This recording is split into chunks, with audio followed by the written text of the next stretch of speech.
A pergunta aqui era justamente a relação do feminismo e marxismo. É uma pergunta 2 em 1, né? Primeiramente, a relação entre feminismo e marxismo, e segundo, se o feminismo não estaria ligado ao liberalismo econômico. Que tu tem... Bom, a relação, né? Quando eu mencionei sobre a Rosa Luxemburgo lá, que ela inseriu na teoria marxista a questão das mulheres, né? Quando a gente fala de feminismo e marxismo, a gente está falando de 2 movimentos aí, né? De 2 teorias aí, no caso, né? Começam com movimentos, enfim. Eu vou citar, eu inclusive tenho aqui o livro da Angela Davis, né? Que eu acho que é Mulheres, Raça e Classe. Aqui, deixa eu ver. Aqui. Esse aqui. Então, a Angela Davis, como a gente sabe, ela também vai tratar, né? Ela também tem essa linha marxista, né? Enfim, e uma das coisas que ela vai trazer é essa questão de que não se pode falar de classe, tá? Sem incluir a questão de gênero e de raça, né? Então, tudo isso está ligado na parte econômica, no sentido de que, vamos pensar assim, um homem negro e um homem branco, tá? Quando a gente fala de homem negro e branco, a gente está falando da raça, né?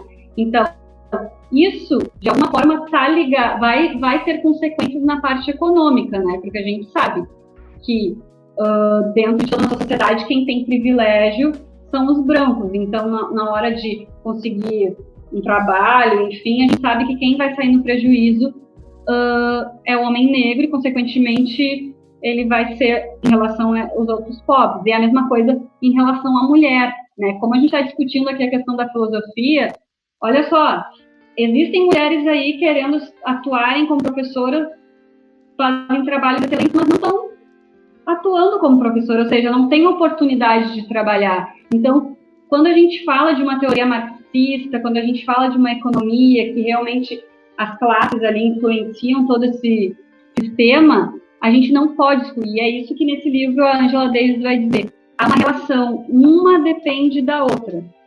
Ou seja, quando a gente fala de feminismo e marxismo, a gente precisa, eles se interligam de alguma forma, né? Se a gente for pegar toda a teoria da ação revolucionária da Rosa Luxemburgo, a gente vai ver isso, essa necessidade de não separar as coisas, de que uma coisa depende da outra. Eu concordo contigo e acho que é bem nessa direção.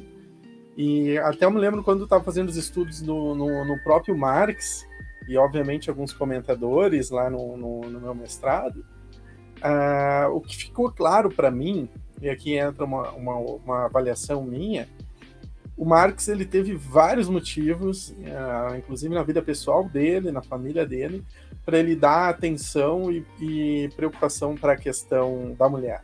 Mas não deu, porque para o Marx a questão econômica estava acima disso, né? Para o Marx, a mulher se libertar seria uma questão secundária em relação à humanidade se libertar do capitalismo. Uhum.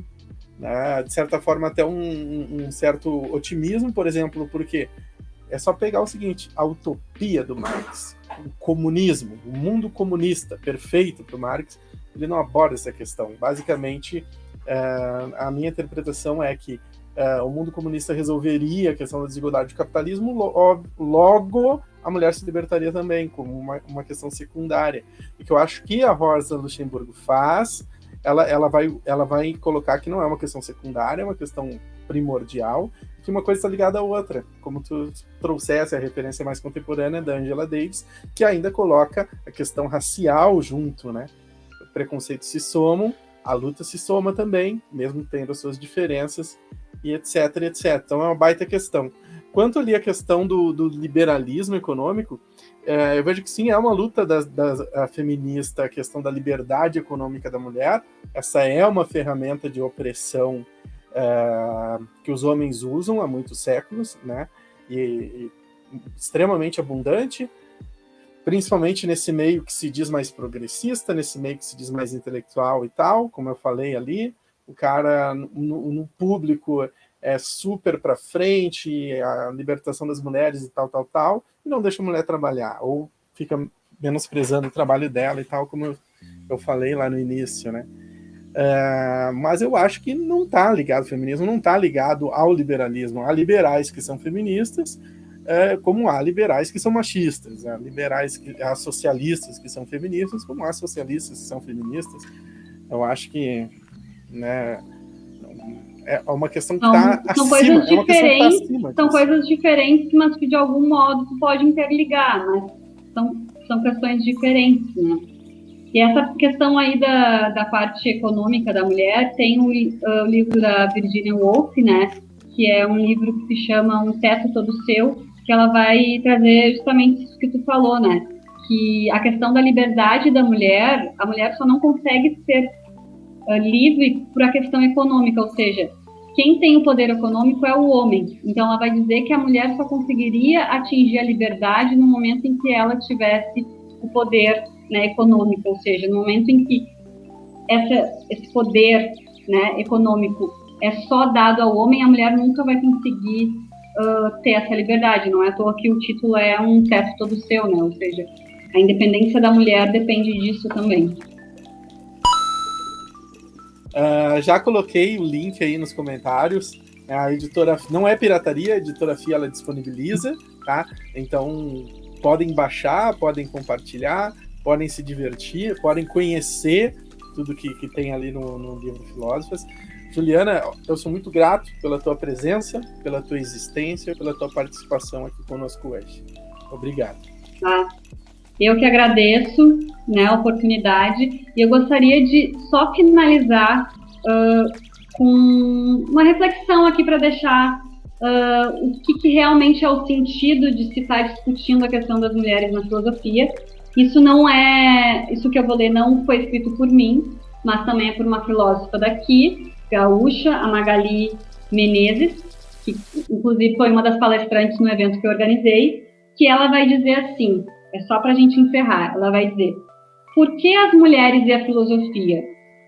Porque sempre estamos, como sempre estivemos, a expor nossas caras, nossas falas, nossos medos, mas principalmente nosso desejo de filosofar.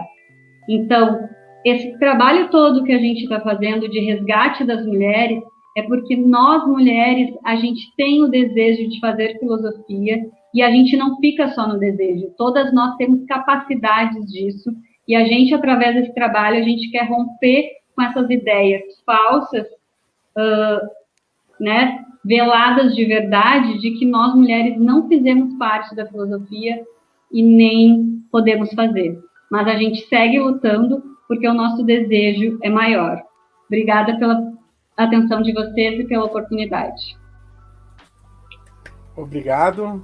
Deixem o like, compartilhem. Até a próxima. Tchau, tchau. Tchau, tchau.